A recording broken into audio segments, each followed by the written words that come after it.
I spend most of my days working on these things, and I actually was having a problem with my SR, the other bike, um, the street bike that I run all the time. The electronic ignition quit working on it. Well, I thought it was the trigger. I was hoping it was the trigger because I had a new one of them, and I put a new one on, and that didn't do it. So then it's somewhere in these coils.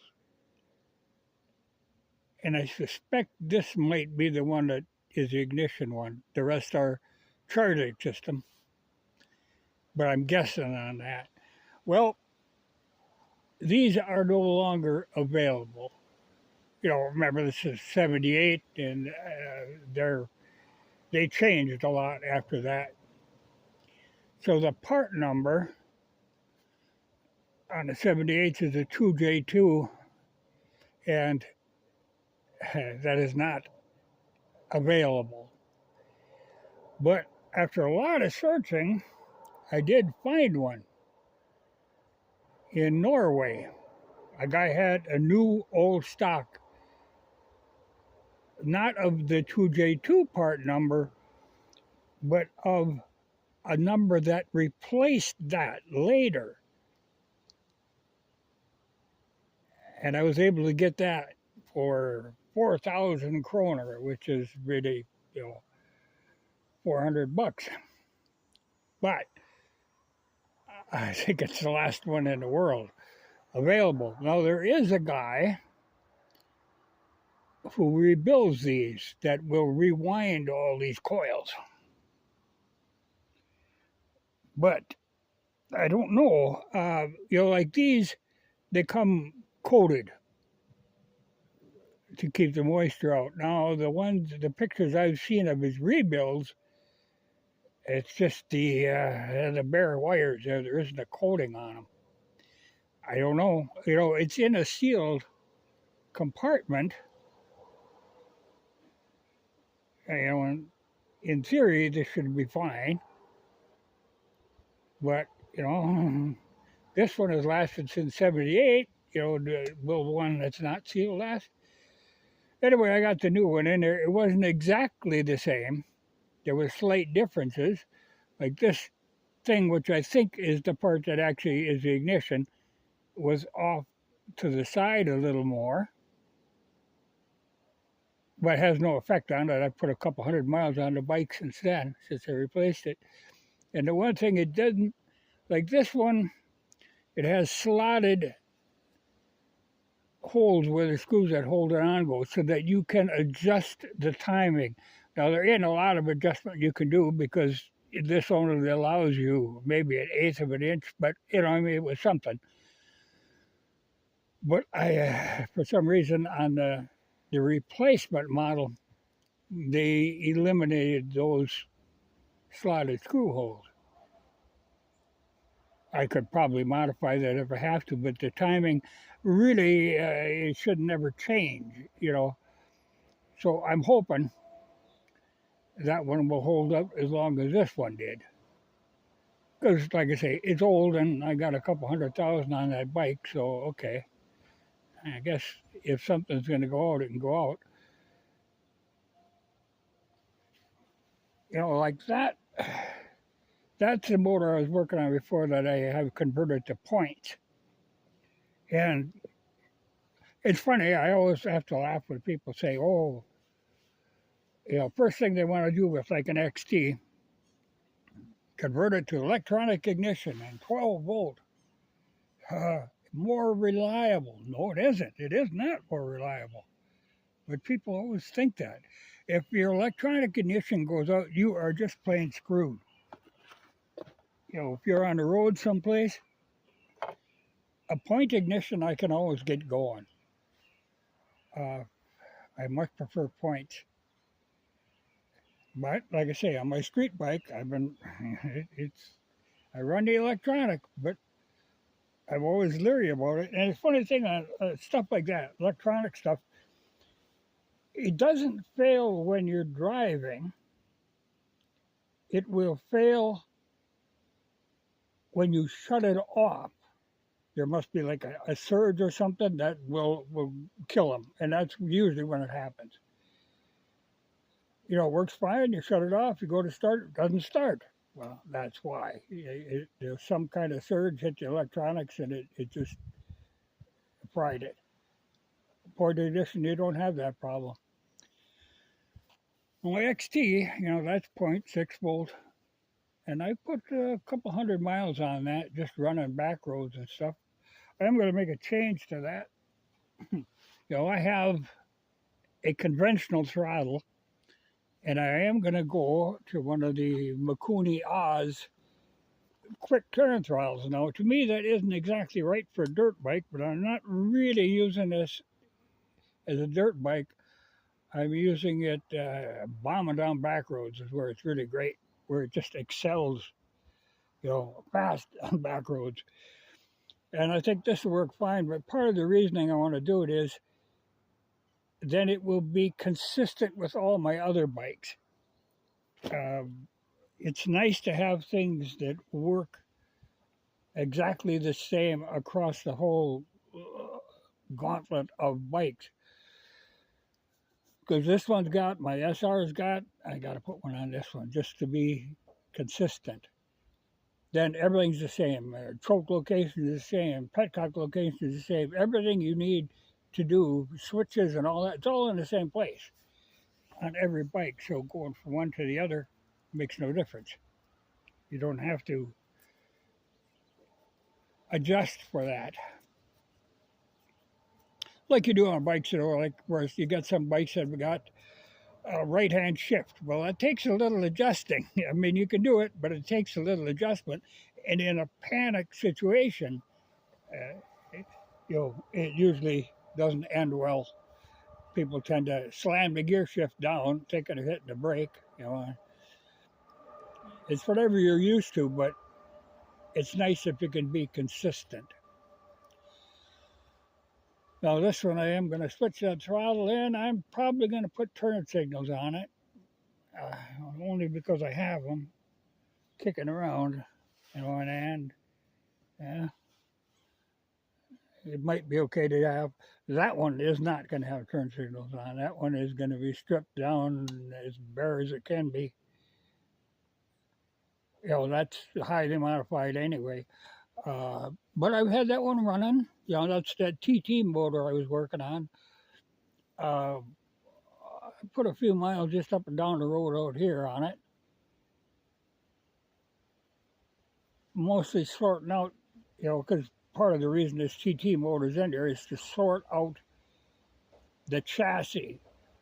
And then I can put the high performance motor in. But first I want to, you know, get the bugs out of it with the regular 30 horse motor. But still, I mean, the bike is like 300 pounds, 30 horsepower. When you're getting that ratio, 10 to 1 horsepower to pounds, things get a little hot. That one's hot, even with the 30 horse, and I'm going to be going a lot higher than 30 with the other motor. But that's why I want to sort the chassis out with the tame thing, relatively speaking. Oh, I had to rebuild the brake calipers on that because that's running disc brakes. There again is something, you know, I mean, people always, got to have disc brakes. Yeah, tell you, like on the XT, these drum brakes work just fine. But I don't think you can buy a new bike without disc brakes on it. And they will give you problems down the road. Oh, it's going to show. Here it is. If I can get this in there. Probably the most famous picture in motorcycle history. Raleigh Free, 1948, setting a land speed record on a Vincent Black Lightning, 150 miles an hour. He was trying to set that record with racing leathers on, and they couldn't quite get to 150. So he stripped down to his swimming suit, laid on the fender, and he got 150. But can you imagine? You go down on assault flat at 150 miles with bare hide, but he got the record. But like I say, that's 1948 and a Vincent Black Lightning. But it's like I say, the most famous picture in motorcycle history, really. And I don't think they would even allow you to do that now. If you try something like that, hell of a bike, though. Yeah, well, I got more work to do on these things. And of course, that Volkswagen bus is lurking in the background. That's waiting for attention. One of these days, I want to go at that. Well, I got the motor down. I just got to put the motor in. Then I got a hell of a lot of body work to do. But I got all the metal for it. Just got to do it. But I have more interest in motorcycles. In particular, these 500 singles. So I play. That one is an interesting one, though. Got a lot of work involved in that. But the XT is a hell of a thing. It's fun to run. We had just down these back roads that handles so damn well. Loose sand or gravel or it doesn't matter what. It just goes on. Nice bike. Without all the doodads that they want to stick on new bikes. I tell you, I have no interest in new motorcycles or new cars. They're just nothing but gadgets and gizmos that always go bad. That's what kills you. Got to strip them down, get rid of all that garbage. And people will learn that. Well, they're learning that the hard way.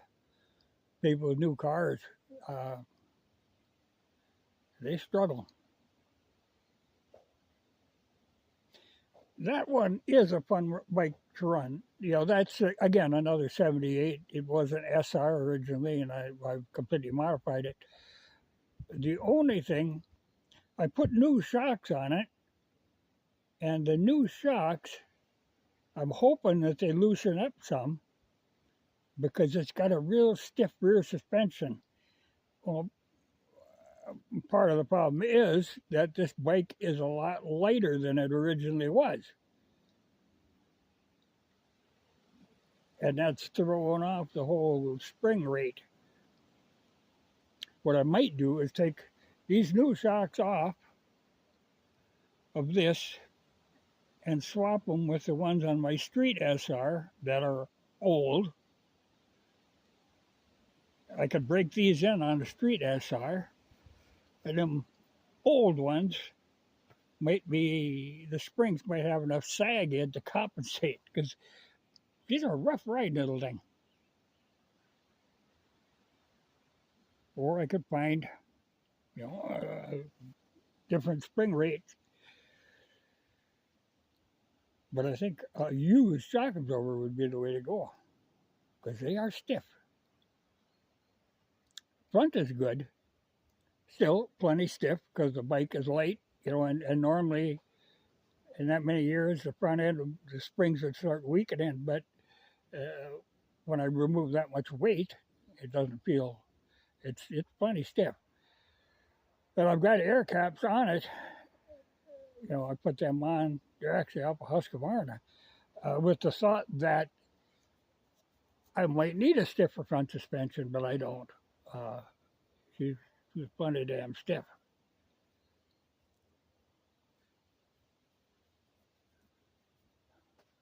But it's fun to play with. But it is a lot later than my stock SR. But anyway, like I say, after I changed that ignition on that stock SR, I've been putting miles on that now. You know, because that's my regular street bike. But if I ever have to tear that motor down, you know, it's got a couple 100,000 miles on it, and I've rebuilt the top end several times, but I've never had to take the bottom end apart.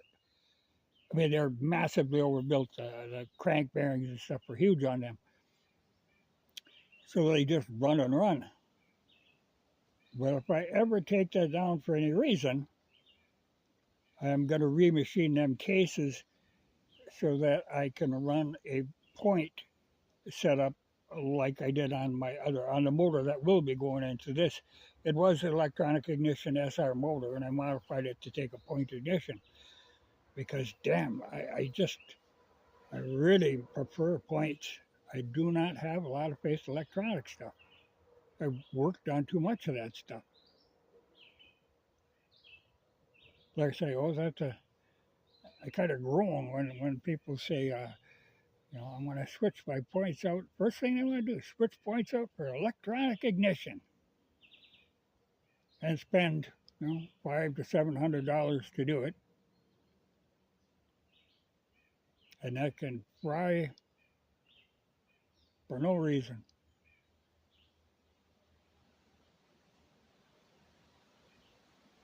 Points always have a reason. And that's the thing. These motors, since it's a single cylinder, you have incredible amount of feedback. Like when people complain about starting them because they're kickstart only, you know exactly where the piston is. You know exactly when the valve's open. That stuff is all right there. It all feeds right back to you. There's no mystery in it. You just don't kick like a nut. You know the motor's telling you what it wants.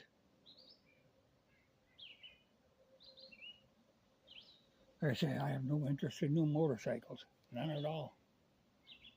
I do like these old ones. In particular, these single cylinders. I'm just obsessed with them. Well, I didn't actually intend to start talking about that, about motorcycles. What I intended to talk about was this nonsense with this Epstein stuff. Where they're trying to claim, oh, there was no list. They're trying to sweep this whole thing under the rug. And it's funny to watch when some of these people, like Kash Patel and Dan Bonjingo, when you watch them, what they have found just scares them half to death. People who actually look into this, who are in the know, are terrified of what they have seen because there is so much there that it will bring our government down. I mean, at least half of these people are implicated in this. Half of our people in government are really implicated in this stuff. It's not going to go away, like I said, they want to sweep it under the rug. It ain't going nowhere. There's too much there. That's too big of a lump to sweep under a rug. It was a Mossad operation to begin with. They like to dance around that and don't want to admit that, but that's what it was. They're just afraid to say it. Oh, Israel is our greatest ally. Israel is not an ally. We are a tool of Israel. It's scary. The scary thing that I find is because of this, because of how much damage this will do, they will go to any lengths to bury this. So there's a great likelihood that we're going to get involved in a war. They have to try to do, they're in a position where they're going to do something. They can't just tell the truth. They're going to try to pull something. And it's going to be, this whole thing is going to end very badly. If you really pay attention to this, if you look behind what the news is trying to tell you, It's actually scary. I mean, how ingrained this is in our government now. A lot of people would go down. So, like I said, they'll go to any extreme. I like to claim, oh, what list? There's no list. We can't find no list. There's a list. Ask BB. He's carried one in his pocket. Damn. It's ugly. And it's only going to get uglier. But we are going to get dragged into, well, 2 wars at once. But I'm sure that's how we got involved in the bombing Iran. We really didn't want to do it. It was a horrible idea. But Bibi really wanted it. And I think the threat was, if you don't do it, we're going to nuke them. And Israel likes to, I mean, everybody knows they have nukes. But they like to play innocent on this deal. Though they've never been inspected. Though at one time, when they started this program, Kennedy really wanted to go in there and inspect them. He was really pushing for that. Whoop, he died. People who cross Israel tend to die.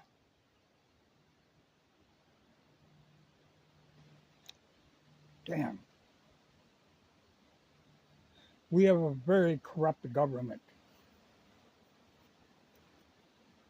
And Israel is behind most of the corruption.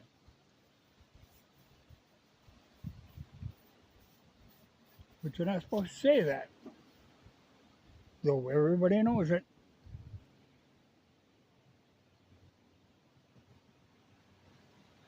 And I didn't think Trump had much involvement in this thing until he bombed Iran. And I said, okay, now I see.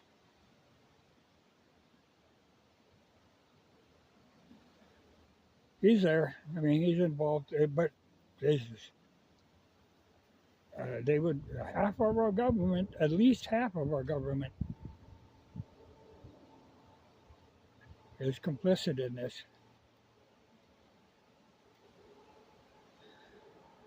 And they really want people to quit, but yeah, just leave it alone. Pretend it didn't happen, but you cannot do that. It's going to come out. Rightfully so. Though, I'm sure. But I'm actually quite amazed that Maxwell is still alive, that they haven't bumped her off. It's surprising because she knows.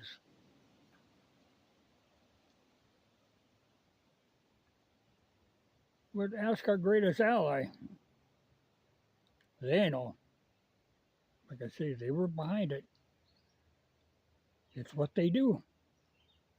I had a laugh when Trump came out with his, he's always selling garbage, and he came out with a gold cell phone. And I thought, holy shit, who'd buy? I mean, this is Trump, the guy who thought this great thing, BB with his pagers, was such a wonderful tactic. And he wants to sell you a cell phone? I don't think so. Damn. Yeah, I have no confidence in Trump whatsoever.